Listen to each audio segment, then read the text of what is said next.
Hey free to play gang, welcome back to another video. Today we're going to take a look at Xiao the Mummy Tiger. And to be honest, at this point, who doesn't really know who Xiao is? She is the greatest damage dealer that ever existed in any games out there. So we're going to start by taking a look at my Xiao. But before we begin, if you find that you enjoyed this video, feel free to subscribe. Subscribing is free and you can always change your mind afterwards. Let's take a look at her skill 1 first. Tiger Fist. Deals damage equal to 140% of attack to an enemy with 80% chance of inflicting disease for 2 turns. When a critical hit is triggered, there is a chance to reduce the target's AP by 30%. So she already has 1 AP reduction and 1 disease debuff on her first skill. And let's take a look at her second skill, Whiplash. Deals damage to an enemy equal to 230% of attack, adding 2 bleed debuffs that last for 2 turns. If this hit is a crit, then inflicts another 2 bleed debuffs that last another 2 turns, so there's 4 bleeding stacks over here. And what a bleeding does is you receive true damage equal to 50% of the debuff caster's attack at the start of the turn. So the more attack you have, the more damage bleeding will do.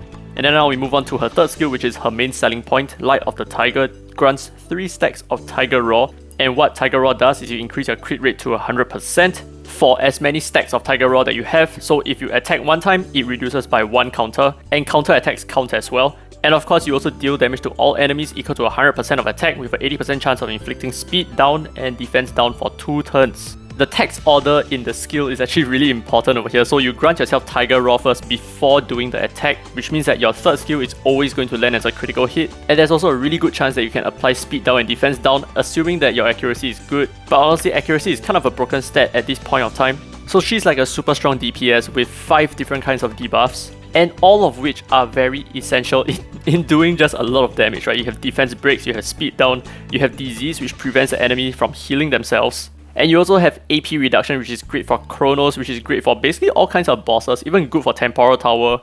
And you also have bleeding over here, which can be quite useful in some specific stages, like maybe Cube Miracle. So these are the skills. Let's take a look at her relics. So if you're paying attention at all, she clearly does not need a single drop of critical rate because her third skill actually covers for that, which means that we can just go all out offensive. We can just increase her attack as much as we can. We can increase her crit damage as much as we can. And one very important thing to note is that her cooldown of her third skill is 3 turns, but she also has 3 stacks of Tiger Raw. So essentially, she would never run out of Tiger Raw. And in fact, she will always have 1 excess Tiger Raw because she used her third skill first, used her second skill, then used her first skill, and then she's going to go back into her third skill again. But the thing is, you already have 1 stack of Tiger Raw, and if you actually paid more attention to what I said earlier, her third skill is not affected by the last remaining stack of Tiger Raw because her third skill applies the stacks of Tiger Raw before dealing damage. So the point I'm trying to get across is, in order to maximize her 3 stacks, you may need to consume 1 additional stack that you wouldn't have on your turn. So that's why I'm running her with Avatara, so whenever she counterattacks, she then eats up that 1 extra stack to do that very powerful counterattack. So there is also very little wastage over here. But I think one of the best places to showcase her talents is in Point War, cause then you can see how powerful she can be and how fast she can wipe out the enemy lineup.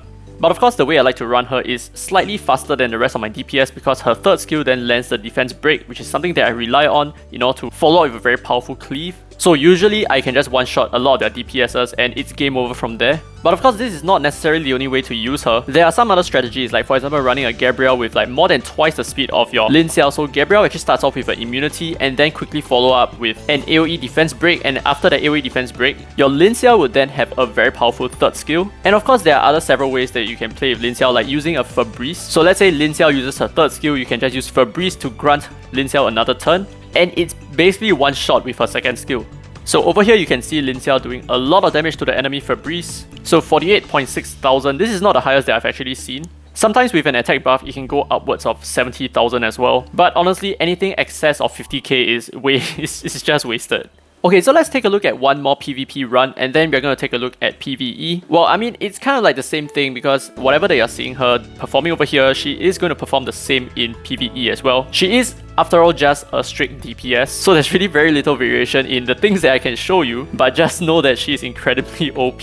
However, if I may, there is a slight drawback in using Xiao. Well, it's not really a drawback because Xiao is just so overpowering. But since we are using Xiao, we have very little reason to use Dahlia. And Dahlia is an Esper that I would really like to use a lot, except that I have been using Xiao. And I want to abuse Dahlia's AP push along with a crit rate buff, but it's simply not usable for this comp. And like I said, it's not really a drawback because I can still use Dahlia, it's just that I'm wasting that crit rate buff on Xiao. But honestly, the AP push would be very helpful for my team. But yeah, I don't want to go too much into Dahlia right now. But this is basically Xiao for PvP. Let's take a look at PvE.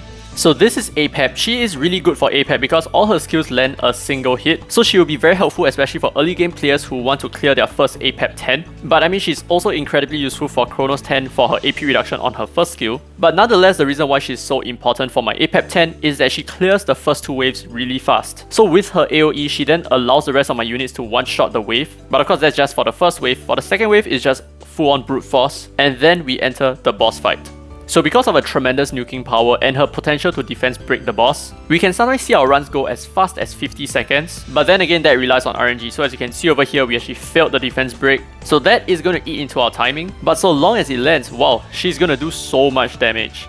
But anyway, that will be it for this video. I think this is a good enough showcase for what she can do. Such a wonderful Esper that I have no idea how she avoided the nerf hammer for so long. But I mean, I guess she has her flaws, so she's extremely squishy, that's one thing. And even though she's a shimmer and she wouldn't miss her attacks on anyone, the same would then go for the opposing direction as well. So she cannot escape fatality. So in PvP, if she's on your defense, she's gonna go down so easily. But yeah, that's probably the only setback that I see in her kit. And anyway, that's the end of this video. I hope you guys enjoyed it. If you did, don't forget to leave a thumbs up. It really helps the channel. Subscribe for more DISLYTE content. And this has been free to play, by the way. And as always, I will see you in the next video.